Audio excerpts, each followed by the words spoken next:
Hi, everybody. Welcome to Marici's podcast, and we are on episode 4 of Book Talk. I'm very pleased to welcome our guest, Kimberly, my friend from college. We are Hello. actually connecting for the first time after almost a decade, and I'm so grateful to her for joining us. I think it's been over a decade. Over a decade, yeah. Math was never my strong point, so I'm just going to say over a decade, however many years that's been. And so I'm really excited to present to all of you this book. It's called 20 Fragments of a Ravenous Youth. It's by a Chinese author. And this book is part of a series that I call Small Books with Big Impact. So 20 Fragments of a Ravenous Youth follows the story of the protagonist, a young, plucky, gritty girl who's only 21 years old. And this is set in the 90s. So she's making her way from a small town in China to Beijing. And she wants to make it big in the film industry. It's fascinating that we found points to connect to and points about her life which were completely out of our orbit. So, yeah, let's start off. Kim, could you introduce us to the protagonist, please? Who she is and where she is in the beginning of the story? Well, the protagonist, Fen Fang, a small town girl from rural China, somehow makes her way to Beijing. And she finds herself doing odd jobs to, first of all, make ends meet, but also to try and pierce into the film industry. And she finds herself in an extra position, extras as in background position. And that's also where she meets her first quote unquote boyfriend, if you will. That really is a quote unquote, we'll come to it. What got me fascinated right off the bat was on the first page, there is her Beijing Film Studios extra registration form. It begins with her name, her sex, her date of birth, which is 1980. And then it starts asking these questions like height, bust circumference, waist circumference, hip circumference. And other than feeling super envious of her numbers, because wow, I was stunned not because I don't understand why, as a film extra, these details would be important, but because it just felt so intrusive. Asking a woman to list her digits. It also asks her animal zodiac, which, of course, is very new to me. It's very Chinese, I suppose. It matters what your zodiac is when you are applying for a job, at least in the 90s. And then it says her relevant experience, and this is where I felt the strongest disconnect. It says cleaner at day-to-day people's hostel, factory worker, usherette at Young Pioneers Cinema. And I realized, oh, she's coming from a very non-privileged background. So her journey in Beijing is going to be tough from the perspective of the fact that she's not financially stable. I thought that this was a masterful way of starting the book. It's not Fan Fang herself who's telling you who I am, but you're looking at her through this extra registration form. So, throughout the book, people are going to be looking at her as just a film extra. And did you think, Kim, that she was snarky? I did. I think she's very sharp and Yeah, snarky. she's definitely very sharp. And it's interesting that although she's not highly educated, she's plucky. Like, she knows what she's thinking. She may not be clear about what she wants, but she's clear about what she's thinking. And she begins by saying, my youth began when I was 21. At least that's when I decided it began. That was when I started to think that all those shiny things in life, some of them might possibly be for me. And I think every young person who's starting out in society, to some extent, wishes for these shiny things. Don't we all? I love her grit, and she's going to be witty. So, what about her did you To be like? honest, this is in some sense very close to what I have experienced myself, because I am somebody who's also for many years tried her luck in the film industry in Malaysia. Oh, is that right? Actually, all the things that she listed in that profile, it's kind of common. It doesn't matter where. Actually, the reason why they need those measurements is because they need to know the kind of clothes that they'll have to prepare to put. Right.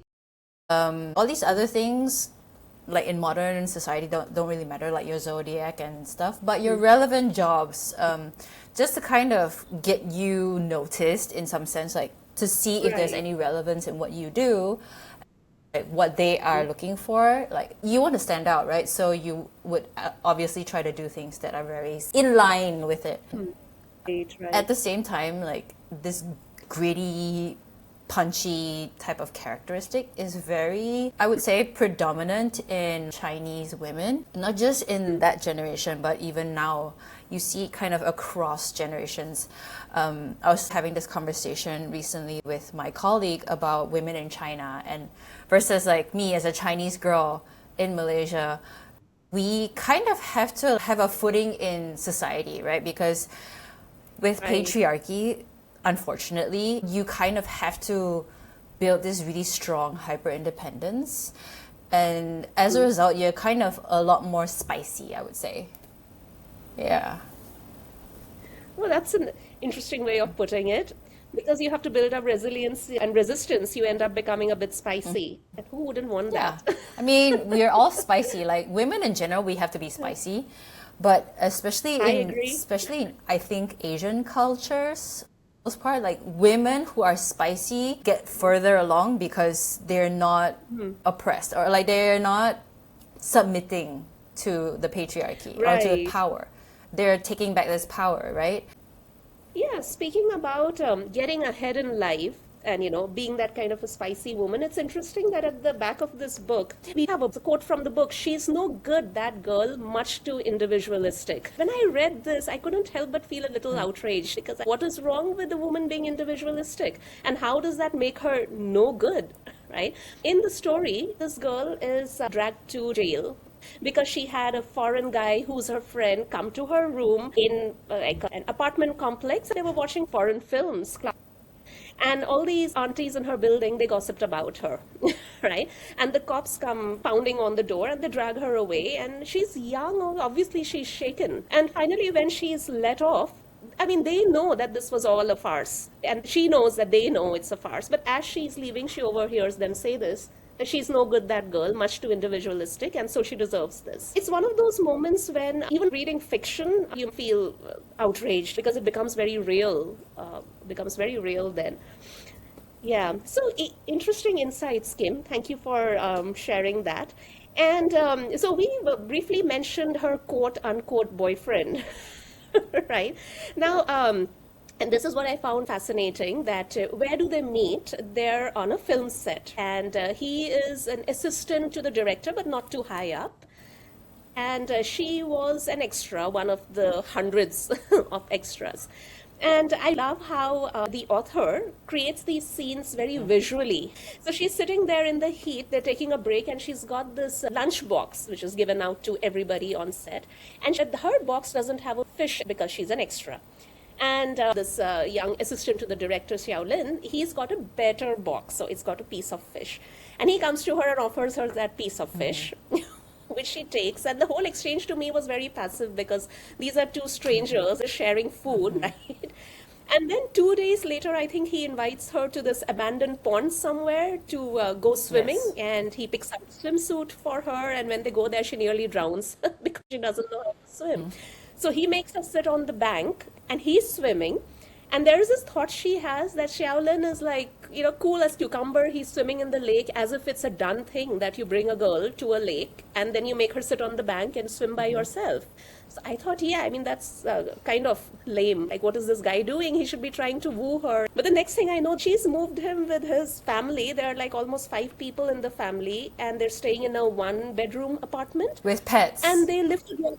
With pets, yes. Then I was shocked. This plucky, gritty girl, this ambitious girl, why did she just slip into this relationship for 3 whole years? Like, what's going on there? This was one of the things I wanted to discuss with you. Like, give me some cultural insights Well, okay. as to what's I going can on. only speak based on my own observations in like my community, and so it's no direct link, like causational link. Right. But from my observation, it's really interesting because in the way we approach dating in at least Asia versus like in the West, it's completely different. Like in the West, it's like, oh, we'll go on dates, we'll figure each other out, we'll kind of understand Right. who you are as a person, then we'll just see how this goes and take it from there. But there's this sense that's much more different, at least in Malaysia or the Chinese community in Malaysia. In my experience, it's kind of a voluntary thing. There's a term, 你情我愿, and it literally translates into like, I'm voluntary, like you're voluntarily, so I am willing. So if you Google this term, 你情我愿, it'll say that it's of mutual agreement, essentially, right? But the nuance in the way I understood this term was that one party, because I'm volunteering myself to you, and as a result, oh, you're kind of offering yourself, so might as well just accept it and then take it as it is. And so in the way I've seen how relationships get formed, it's a lot more like the word you used earlier was passive. And funnily enough, even the women who are a lot more snarky and greedy, they do kind of fall into this category of like, oh, because somebody wants me, I'll be like, okay, let's go. Even if you don't know this person, you just kind of assume that they're on a good plane, and so they'll automatically take care of you. And in my past experiences as well, it's like somebody likes me enough. I'd be like, oh, okay, like let's go. And long story short, they don't really work out too well. And it's the same for the protagonist too. What's interesting in the case of the protagonist, Fan Fang, is that her boyfriend seems to want to spend the rest of his life with her. She's the one with the ambition, which is interesting because he's higher up in terms of career. But she's the one who's more driven. That's the feeling I got. And also the fact that she used to keep this diary, about her life and her feelings. And this guy used to kind of go through it because it didn't mean much to him, So I felt that this girl had certainly more ambition, more life, which is why this relationship wasn't working out to her. She started feeling deadbeat. But once she left, this guy just couldn't handle it. He turned so violent, throwing furniture at her and whatnot, and obsessively calling her. I did feel a little sorry for him because I felt they had a mismatch of expectations, that though it may have been a very passive way in which he welcomed her into his family, but I felt for him it was like, this is it. So it kind of also ties back into this whole understanding. I mean, I'm sure it has changed, especially with social media and stuff. I wouldn't say it's the same now, but I'm sure that there are still a lot of people who fall into this category of there's only one person and one person for me only, and there's no point in trying with different people because why would I fall for this person if I need to go and try it out? And so it's this idea that it's already there. Might as well just make use of it, which is really unfortunate, at least in this perspective. Yeah. Yeah, like I'm thinking of arranged marriages, which are still common in India. Now that you've got a person, you build with who you have. But their ambitions certainly didn't match, their career goals didn't match, and all the time that they were together, I never found Xiaolin counseling this girl about her career, though he was in a position to do it, right? I mean, he's assistant to director, but that topic just never seemed to come up between them. And whatever was important to her was in her diary, which she didn't want to share with him. When I hear about modern day situationships, I wondered if the Chinese were, making it a thing way before it became a thing. Maybe. I mean, I think it's also like multiple things at play, right? One of it is this sense of complacency. And I think that's where that mismatch happened because he feels like, again, like that was it for him, probably. That this is the highest he could go because there's all these like first, second, third, fourth tier of the hierarchy in that industry, right? So he probably also feels, like I've tried, then this is the best it'll get. And that also translates into the way he shows up in relationships. But because she is, like you said, more ambitious, more driven, she also finds her way around things and is able to kind of pivot and kind of shoot through the cracks, if you will. Yeah, she's very resourceful. In fact, she called it a Chairman Mao drawer, right? Where she was keeping all her certificates and licenses like her driving license and other course certificates. I thought it was almost naive, her great desire to be that good citizen, And it was quite saddening when she felt let down by this whole concept of the good citizen because she was trying so hard, right? And then because some gossipy aunties decided they didn't like her having a life and they told on her and she gets dragged by the cops, she feels disillusioned, right? Like, what's the point of making so much effort But like you said, the shooting through the cracks is that she didn't stay down for too long. Yeah. Yeah, what a girl. Also, since we were talking about her, non-relationship, whatever it was, there's this line I really like. When she had just met Xiaolin, she says, I have to say, I didn't feel anything special towards Xiaolin at first. He was too male with his big feet and big hands.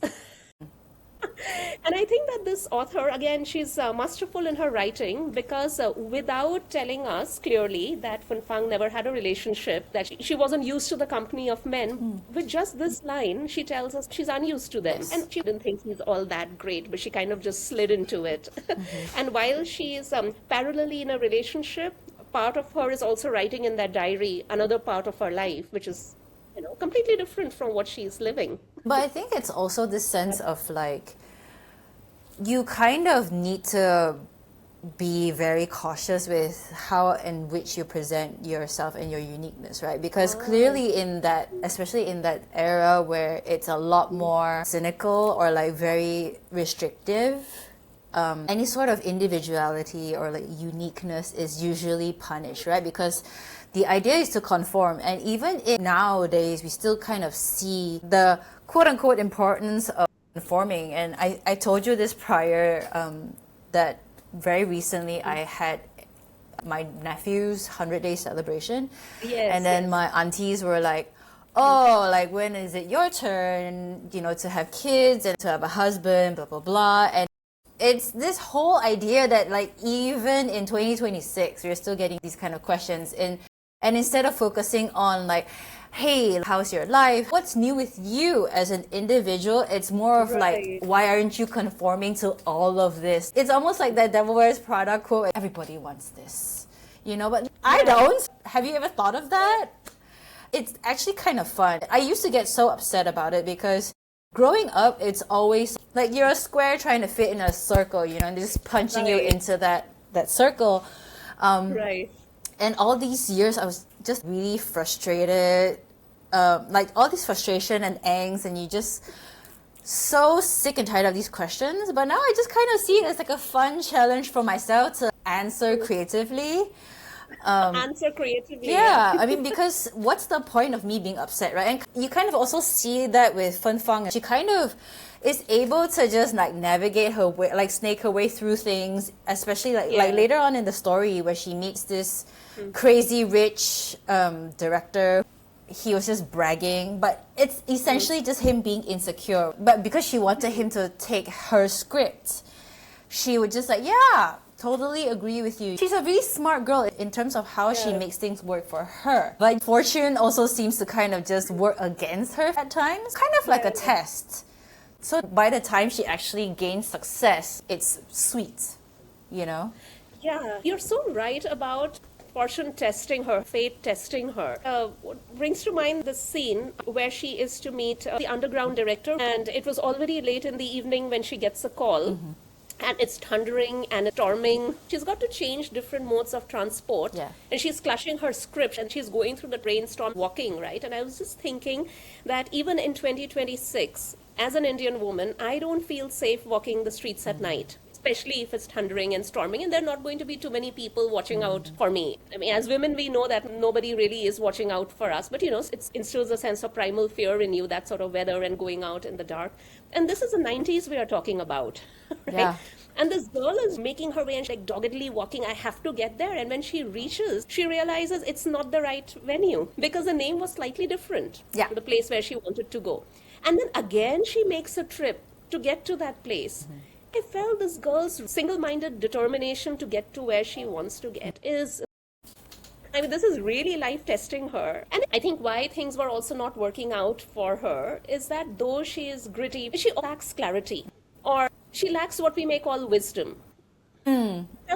Maybe because there was nobody in her life who was there to really guide her. And this is something I do hold against her ex-boyfriend Shaolin, that why did he never guide her in her career? He probably could have been just as lost, And again, like the whole complacency thing, now that we're circling back to complacency, I think this is regardless of culture or background. There's this sense that I observed that people kind of want to get into relationships, so they work towards getting to relationships. When they're finally in that relationship, they just kind of whatever.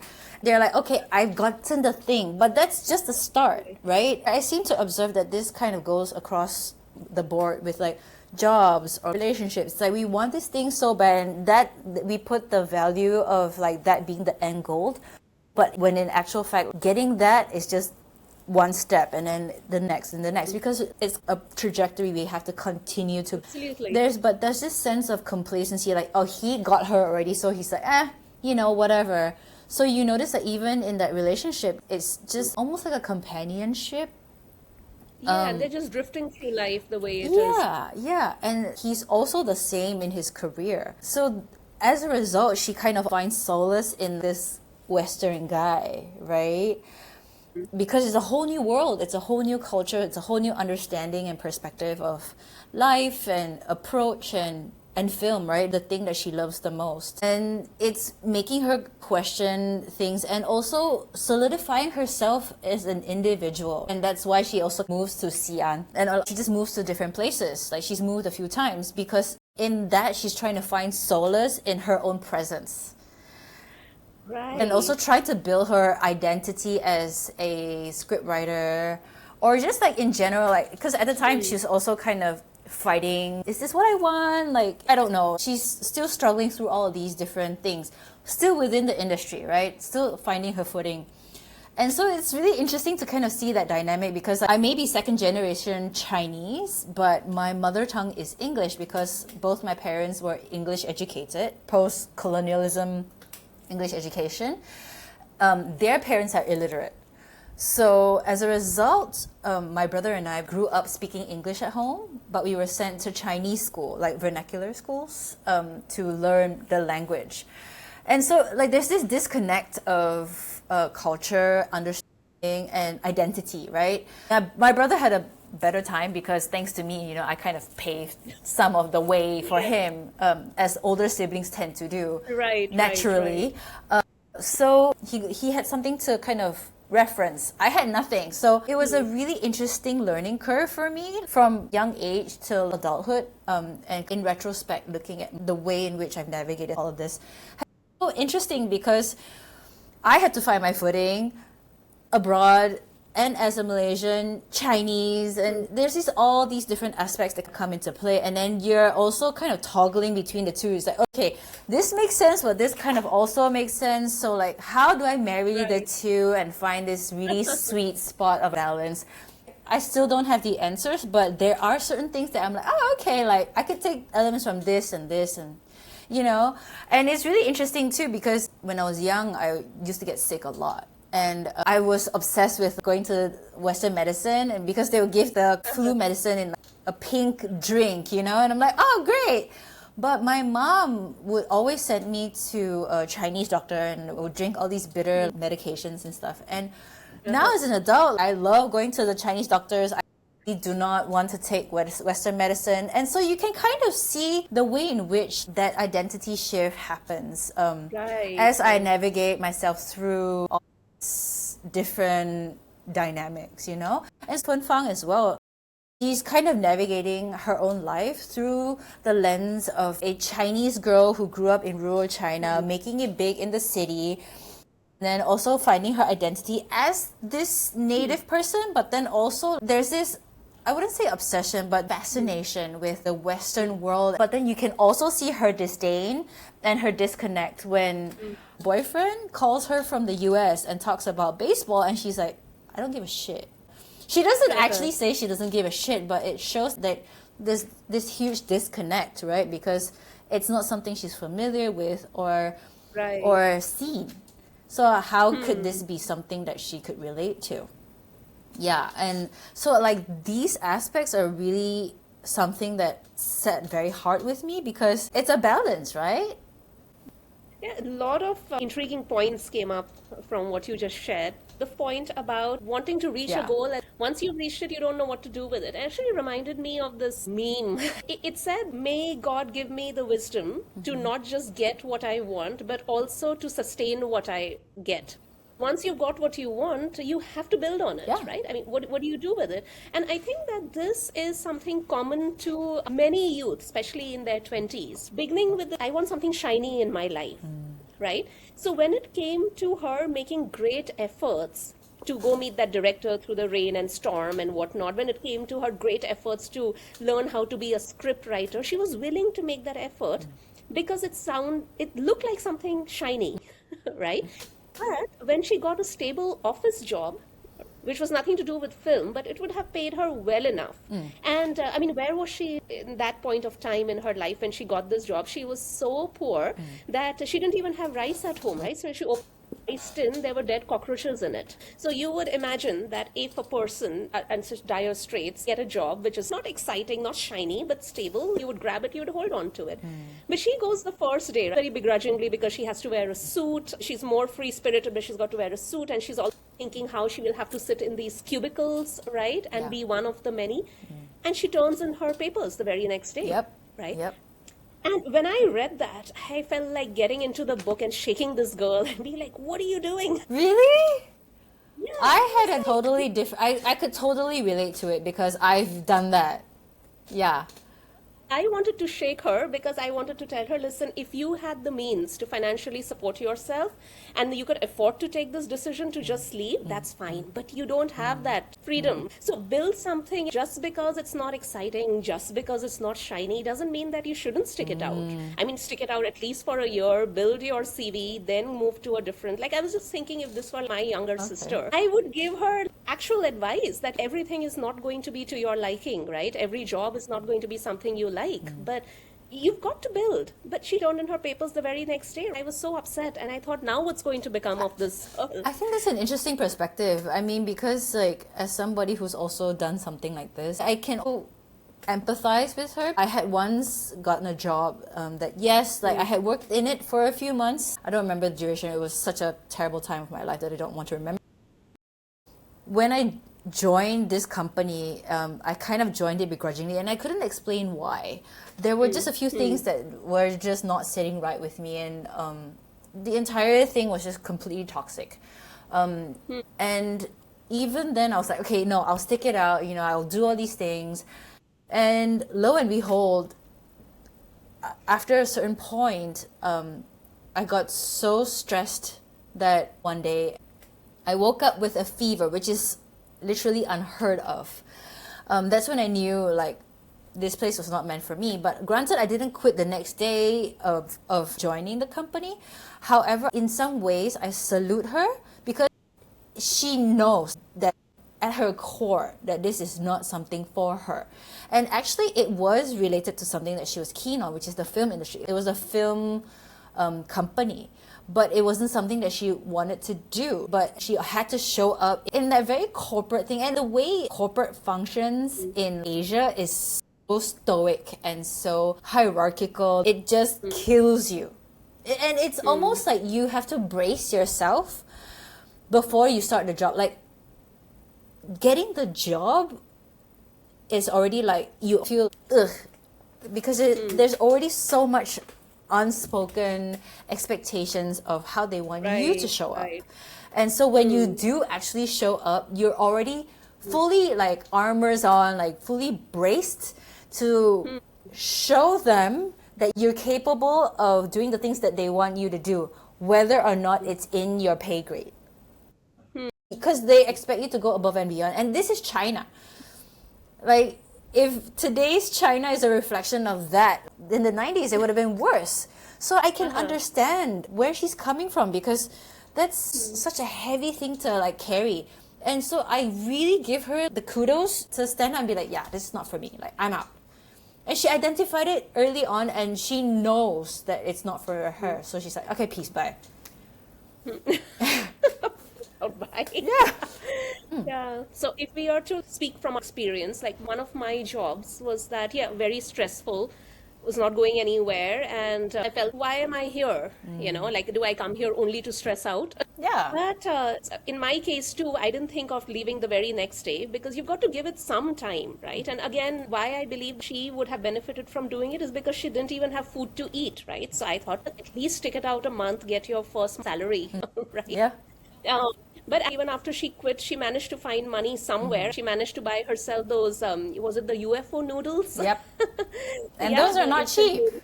They're not Yeah, cheap. that's the impression I got. I was like, well, okay, there is never a dead end in life. Yeah. That's also something to learn. Anyways, the day that I decided that I was going to turn in my papers, that was like, I think, half a year into the job, and I hadn't spoken to anybody about it. But I was really lucky that that day, my manager, for the first time ever, decided to take an interest in my well I being. So my see. manager was like, hey, how are things going with you? And I was like, well, high time you asked because I'm about to leave. Oh, interesting. Yeah. And then my manager told me something that has really helped me in my career throughout these years. He said, if you've decided to join, right, make something of it. Because if you leave after 6 months, it's not going to show well in your CV, right? I mean, you will always be a little, embarrassed to explain what happened in those 6 months. I mean, we understand the stress we go through. But as you said, corporate is corporate. Corporate And is any corporate. part of the world, we're not expecting empathy and, a lot of friendship and stuff. Yeah. So then, well, he gave me to understand why put yourself in a position where you constantly have to be shuffling your feet when somebody asks you what Yeah. happened here, right? And he said, find that one thing that you can excel at in this place of work, any one thing, and make that your niche. So then I decided, okay, why not? Since I've given it my time and energy for 6 months, let me try and do it. And that advice really went a long way in helping me establish myself in that job.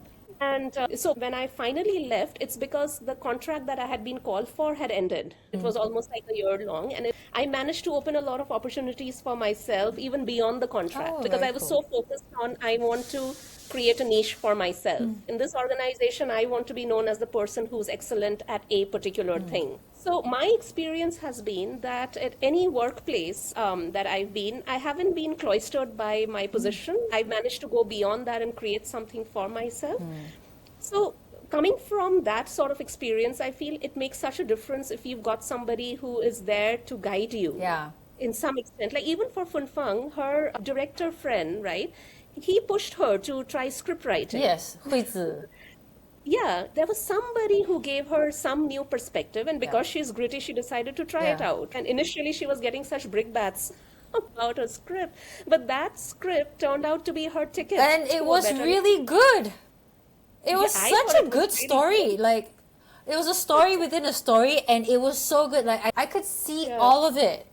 And this would have been one of those like classic Hong Kong Chinese style movies that go for awards, almost like 2048 or Time of Love. There are a few films that are done by this one famous director, and he takes like years to make them, and then people just follow in his footsteps in terms of style and stuff. Wow.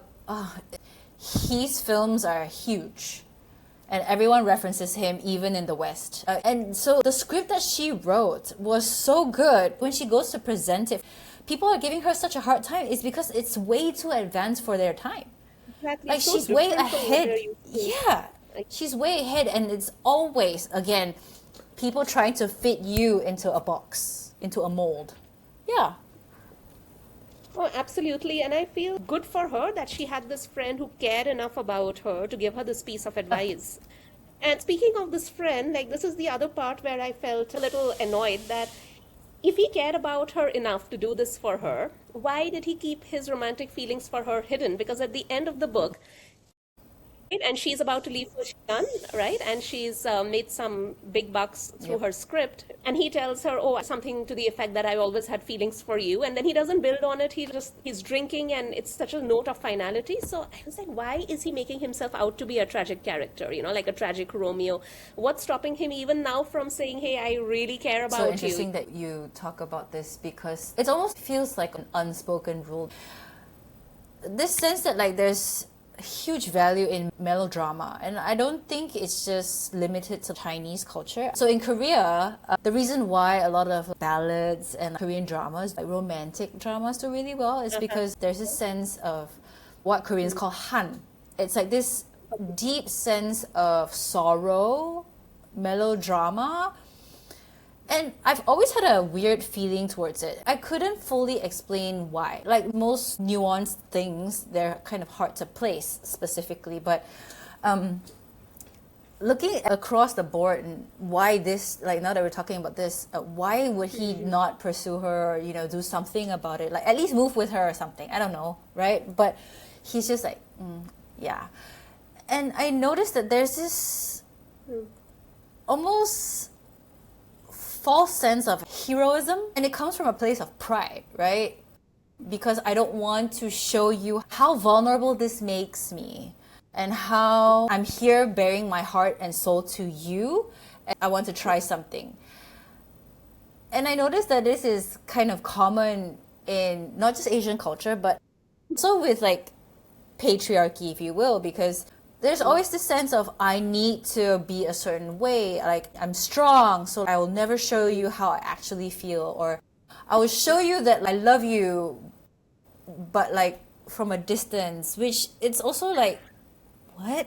Like, isn't love supposed to be something you jump into? But okay, like, to play devil's advocate, it's also the sense of I wouldn't want to jump in because there's a fear of being hurt, which is totally fair. But this whole false sense of heroism, and you're like, why? Like, the worst case scenario is she'll just reject you and be like, no. But even in the no, like, everything's energy, right? So I could tell you no, but my energy could say otherwise, and that could be portrayed through like body language, etc., etc. And so even if she said no, but her energy was like kind of giving you a different answer, you can kind of feel it. It's almost like this unspoken thing, right?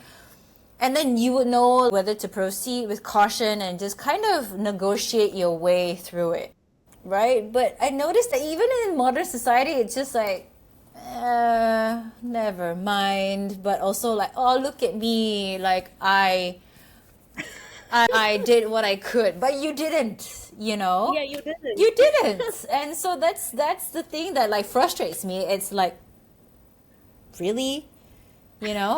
This melodramatic sense of, oh, I did this. Like, no, you didn't. You did nothing. Yeah, in fact, he told her his feelings, 2 days before she was to leave the city? And the way he downed his shot and then put down the glass was such a note of finality. And I was like, he's such a tragic Romeo. I think he's really enjoying this. Yeah. Yeah, it's almost the type of like self-victimization, self-pity in the pretense of being cool. What's interesting, us Indians love melodrama. And if you have the misfortune of watching our soap operas, you will know what I mean. Although I've got non-Indian friends who enjoy Indian soap operas. They really are enjoyable, I must admit. I guess because I grew up with them, I find them so unbearable because I was exposed to them all the time. But yeah, I do know why they are enjoyable at a certain level. So there's this very famous story called Devdas. And Devdas was turned into a film years ago. And the director is known for opulent sets, opulent costumes. Everything is operatic song and dance. So Devdas is in love with his childhood friend. And she's in love with him. But for whatever reason, in the movie at least, because I haven't read the book, but in the movie he's this very stoic character. And he's very sensitive only towards himself. So he's pretty much a jerk in the way that he speaks to her.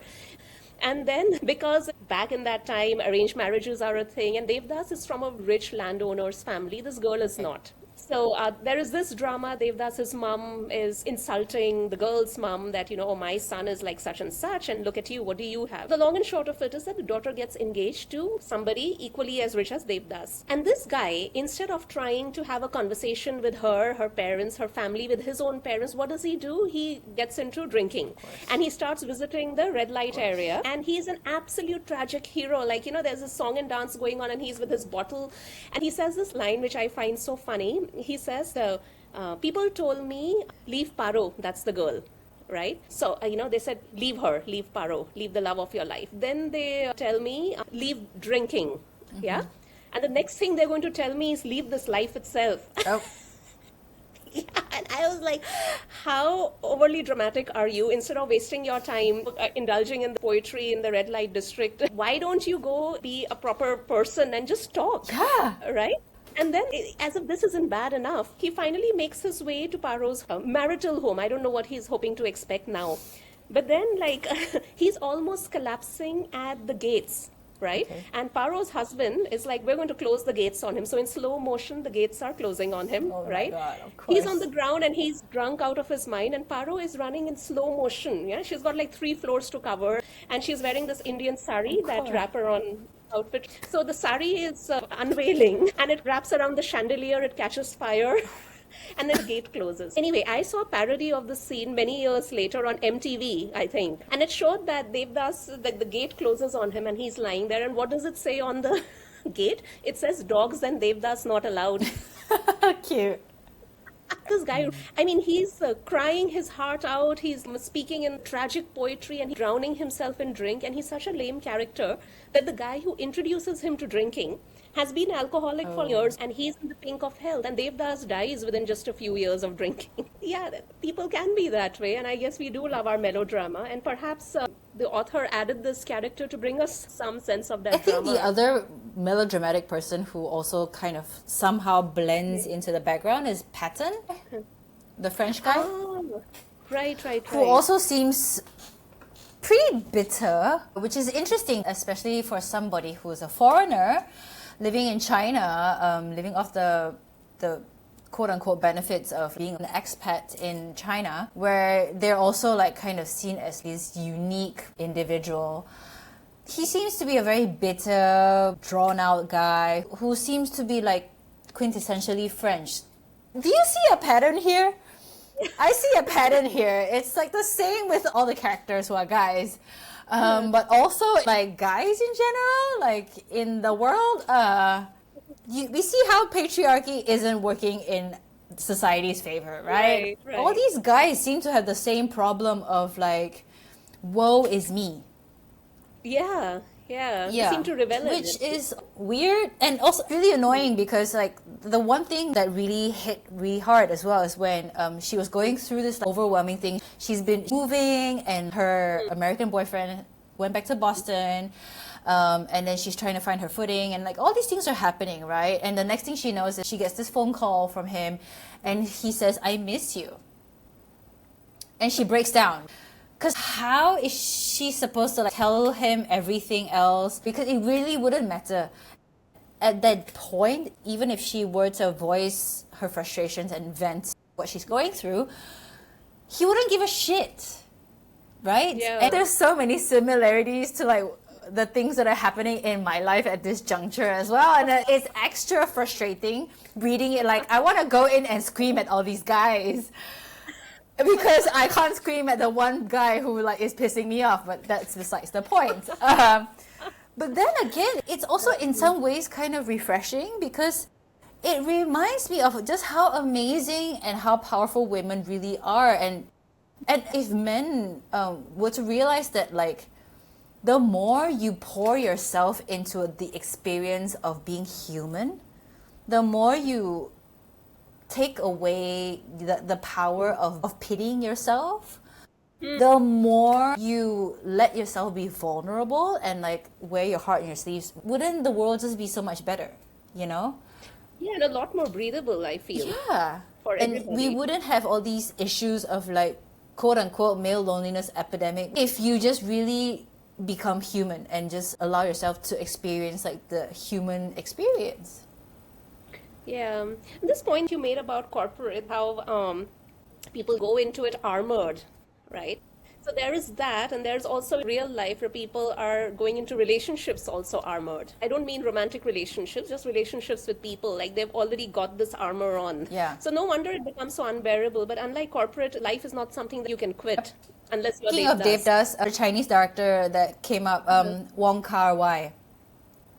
I'll have to look up his movies. So going back to the book, there were these lines that I highlighted. So here she's just met somebody, and she says, then he asked me my age and I asked his. That's the tradition in China. If we know each other's ages, we can understand each other's past. We Chinese have been collective for so long, personal histories are not worth mentioning. The reason I like this line is because last year when I visited China, I met some young people. And this guy asked me, hey, so how old are you? And he wasn't the first to ask me. These are the people who asked me earlier. They're older people. And I was wondering, why would you ask a girl, how old are you? It's not like the done thing, although as we are getting more modernized, it's okay. But I was a bit surprised that why is the first thing they ask me, a foreigner who doesn't even know them, why do they want to know my age, right? And when I told him, he was like, oh, hey, you're like a 90s and I'm like a 94. And he sounded like it made sense to him. And I was wondering, what does it matter whether you were born in 94 or 97 or 90? But when I read this, I thought, hey, interesting. I wonder how much of this is still true, because then this author goes on to talk about the different policies that were being put in place in different years in Yeah. China. And she said that if you know your age, you know that this is what you all went through. So there's like a point of connection there. Yep, yep. It's so interesting because I don't know the other cultures in Malaysia who do it. I can only speak from my experience. In primary school, it's also because you're young, so that's like your maximum point of life, right? So there was always this separation Right. in terms of how we see the ones above us and the one under us. It's almost like this sense of a different lived experience. And there's a disconnect in like why we cannot really be friends, if that makes sense. Like in my primary school, I was always closer to the people in my year. Like anyone who's younger, I would look at them as my little siblings instead. It was not a direct view, Right. but more of like a inferiority or superiority complex in some ways, because your form teacher is also different. So depending on who your form teachers are and like what they decide collectively for your year, because we have like 5 classes in a year and there's like 40 to 50 students in the class, so they had to decide based on the collective consensus for that class. So as such, each one is different, right? So there's that quote unquote different lived experience. So the day before, I just met up with some of our uni alumni, Right. and we right. were also talking about age, and we were like, oh, these early 2000s babies, psh, what do they know? Like, Early 2000s or babies. like, Yeah. oh, this girl 92, psh, whatever, you know. And it's because we have different lived experiences, like different schools and different whatever. Right.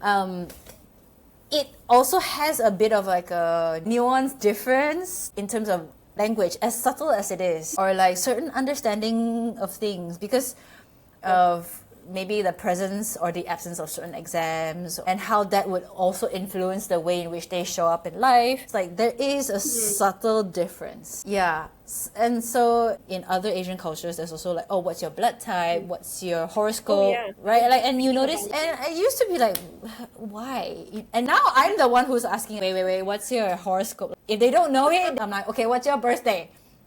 Right. And I'd be like, oh, you're a Libra. Oh, okay, you're a certain type of way. I mean, not in a bad way, but it's like there's a certain way in which they tend to carry themselves, like certain tendencies that it's almost like a sense of comfort for both parties, or like a beginning point. And it's not to use it against them, but it's more to help you build how you can best present your ideas to them, because it may be misinterpreted or whatever. Right. Going back to my experience when this boy asked me, how old are you? He was really friendly. Actually, he was the photographer for this photo shoot I did. He and this young girl were really good. They were cooperative and collaborative and everything.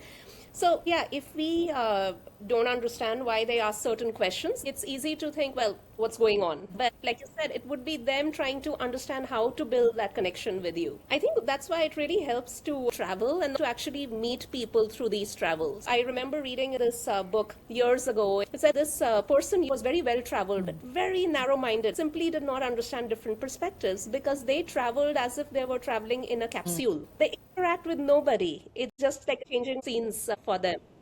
But when you interact with people and you give them time, you understand where they're coming from and you feel that energy you were talking about, like even if the words are confusing, the energy is friendly, you give them a second chance. And coming back to some things that I think I can learn from Fun Fang is how she was settling into Beijing. She was quoting Chairman Mao that you've got to learn, you got to study, because the more you study and learn, the more adaptable you are, right? And this girl lived that, constantly trying to gain new qualifications, though she found the roads of Beijing to be like a maze. She was trying to teach herself how to drive. That's a thing that she wanted to do, and she wanted to be one with the people of Beijing. And what I liked is that she wasn't subservient to them, she wasn't sucking up to them. I don't think that's a thought that ever crossed her mind. But in her own way, she was trying to be a good citizen. I think that's what she understood from wanting to get along with people. And reading her story takes away quite a bit of the anxiety of moving to new spaces, is what I felt. Especially when you remind yourself she's only 21. It's a Right? young baby. Yeah, and she had nobody guiding her. There's this line about her parents and that they're so silent. She thinks of them as lugs that stick to the back of her doors. And she said, they don't speak to anybody, they certainly don't speak to me. Towards the end of the book, when she goes back home, they had bought a new TV, right? And they were setting up a new system just to be able to see her movies. I felt that if they care about her so much, why not tell the poor girl, right? Because if they told her, she might be able to share her concerns with them, which she never did, right? And she was like, I have so much disconnect with them. I don't agree with what you just said. I mean, like, my parents may have been English educated, but they're Yeah. pretty Chinese at heart. I would never tell them things that I would go through. And also because I don't know about other people, but I'm sure, like, parents being parents, they're concerned about their kids, right? So if we were to raise any personal concerns or struggles, the first thing that a parent would want to do is, like, protect their kids. You kind of see that especially now with, like, bulldozer parents and, like, helicopter parents. And I don't think parents in the 90s were any different, right? In fact, if anything, they were overprotective, but they wouldn't try to bulldoze things down for you. But the way in which they would try to help you is, like, advise you, but in a way that would be like, you should do this, you should do that. But when in actual fact, you really just want to be heard, right? We all just, at the end of the day, just want to be heard. But being like, I'm sure like most Asians can relate, there's a disconnect, right? Because they're your parents. And number one, you don't want them to be worried. But number two, there's a difference in perspective because of different lived experiences. And so at least, so when you said she should have told them, or they should have, No, I yeah, said had they been more open to her, then she may have felt perhaps I can confide I in think them. it's also hard. Like at least being Chinese, it's also again like this stoicism, right? This pride of like, I don't want my kids to worry as well. It's almost like the working in the background type of thing, and why most Asian parents show love by giving you food instead of telling you, because it's not common. It's not something that we grew up doing, and even if we did, it's like, yikes. Like, I remember as kids, my dad had a friend whose family were very affectionate. They would hug each other and kiss each other on the cheeks and stuff. And we tried, but we're just like, no. And I mean, someone who lived abroad and stuff, and also very heavily influenced by American TV. Growing up, we watched a lot of American TV. I would hug my parents, and even hugging them sometimes feels like, ugh, okay. Sometimes I would just get so like aggressive. They're just like, ugh, I'll squeeze them and they're like, okay, all right. And, you know, because it's not something that is ingrained in us. It's not like the Western culture. And so even telling them things like, I love you, or I'm proud, or hearing the words, good job, it feels like I won $10,000, you know? Because it's so rare. Even if they're saying it in like a, okay, eye rolling, okay, just to appease you, it's kind of nice. So I can only imagine being someone from rural parts of China. My paternal family, my uncles and aunties are very Chinese. Okay, so when I go back and see them and I give them hugs, they're just like, okay, like get off me type of thing. But I know they adore me because they'll like take me out, do all these cute things that typical Asian parents do. But when it comes to like showing affection, it's so foreign to them. So I can kind of understand why her parents did what they did, but you also see how like that expectation is also there. Like she talks about mom giving her food. And even if she didn't want to eat it, she would finish it because it's something that will make her mom happy. And it's her way of showing love to her mom. And them buying that TV, it's also like, but how come we don't see you? And so it just kind of counterbalances that sense of, yeah, we're doing this just so that we could do that, but like, why? So she has to kind of like work her way around it and be like, oh, yeah, you probably missed me or something. Yeah, or like, it's not on this channel, it's on that channel type of thing. It does come with expectations too. Hence why it's also harder to be like, why don't you just say it? Like, yeah, because if you say it, then like there's all these other expectations that come with it. Right. Yeah, that part about her thinking of her parents as silent slugs, it did not sound like she was happy with that situation. I think she said they don't speak to each other, but they certainly don't speak to me.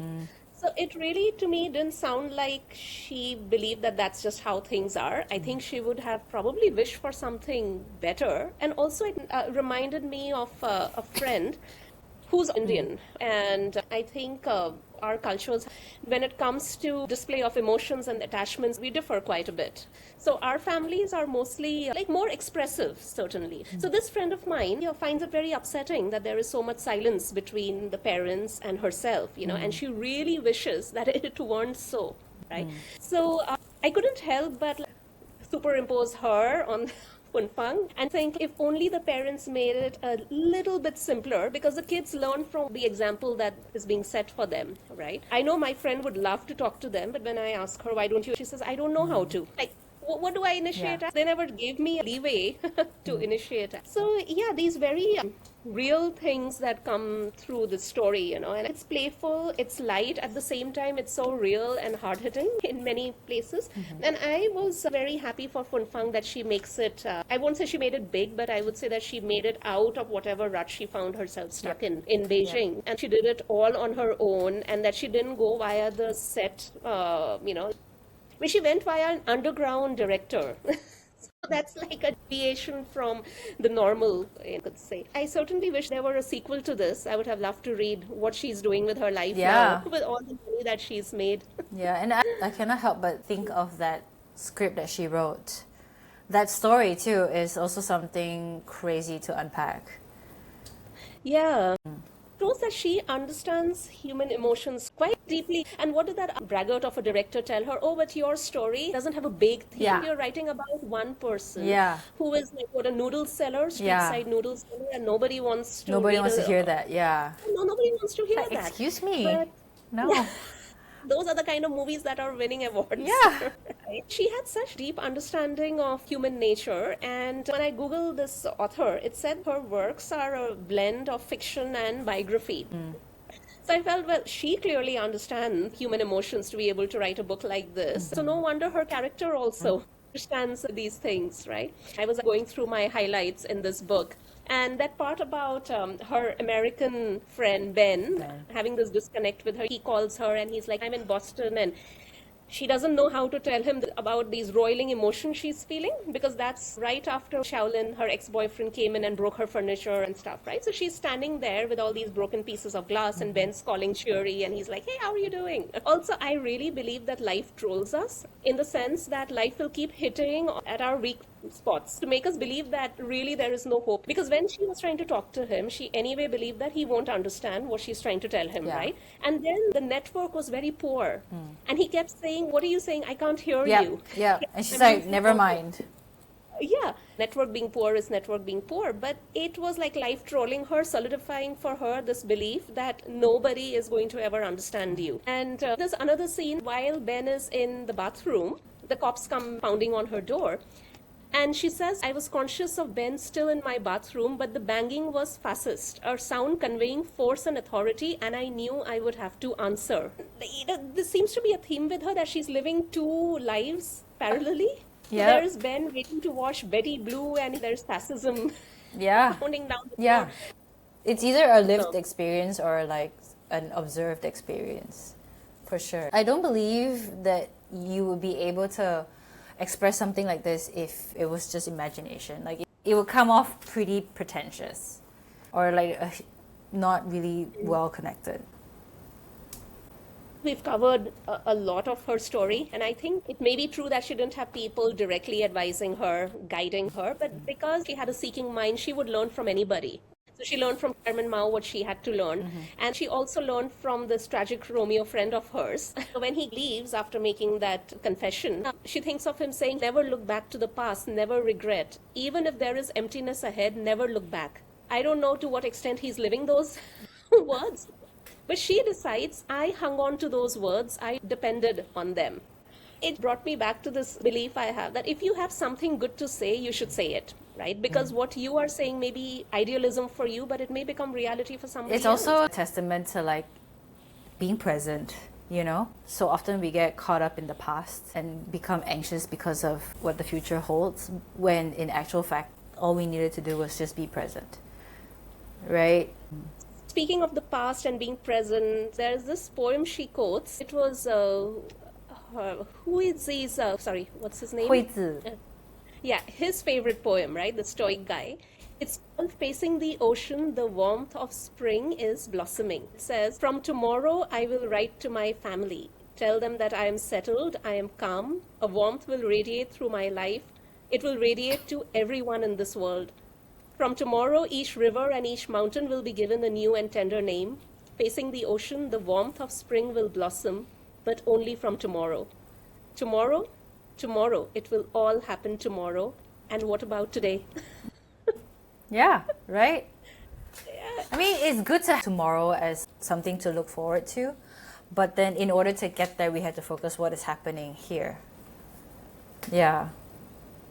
Yeah, the poem ends by asking, "And what about today?" And then she comes back to her daily life and she's like, "Oh, I need to get out of my stale apartment and I need to clean stuff up." So actually, like the poetry of life is in the present, right? It's in the mundane. It's about the stale apartments and the unwashed dishes Yep. and the anxieties that we live through, and Yep. also the joys we keep creating for ourselves. Maybe all have Funfang's grit and determination, Yeah. tempered with a little bit more wisdom. if Maybe, we are yeah, lucky. yes. Also, like by being present, you're also inviting the kind of people who would inspire you, you know? Yeah, exactly. Yeah. So thanks so much, Kim. It's been a great book talk with you. I can't think of a better person who could have done this for me. I've been fascinated by this book since 2013, and I've never spoken about it to anybody. You're the first person. And wow, you never know when you are to connect with a person at what level, right? You know, it's really interesting that you're bringing this up because I'm on a streak where I'm just reading a lot. So when you asked me to read this, I was like, okay. I just was like, what's this? But as I got into it and I started reading it, I was like, oh my gosh, I cannot put this down. And I started recommending it to other people. And in fact, because I'm so curious about what the nuance is and how it would change, I think I'm going to attempt to read it. Again, Mandarin is my second language, and like it's only in the recent nice. years that like I've gotten better at Mandarin. So Right. this is a new challenge for me to kind of see like, because again, nuance, right? I'm very good at understanding nuance. I'm glad to hear that you want to read this book in the original Mandarin because, like I had mentioned, our professor told us that one of the criticisms surrounding it was that the language was too fragmented. But when you and I read the English version, I mean, it read just So good. fine, right? And then only Yeah. by researching a little bit online, I found that the author herself said that it perhaps did not translate exactly as it was in Mandarin to English. And that Funfang in the original Chinese tends to speak in raw, slangy language. I'm so unfamiliar with like Chinese slang.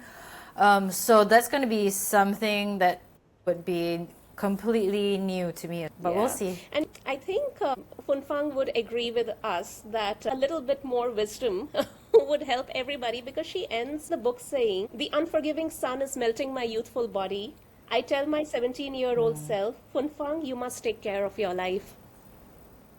I believe we're on this journey as Yes. well, right? The fact that we can look at things like this, it's a testament to like how well we are taking care of Yeah, ourselves. and I hope all our listeners on this book talk also feel this compassion towards themselves. Let's take care of our lives because only then do we create stories that endure, that persevere. Like we got to stay alive to create stories. Yeah. All right. Thanks, Absolutely. Kim. See you soon and take care. Thank you so much. Bye-bye. Bye.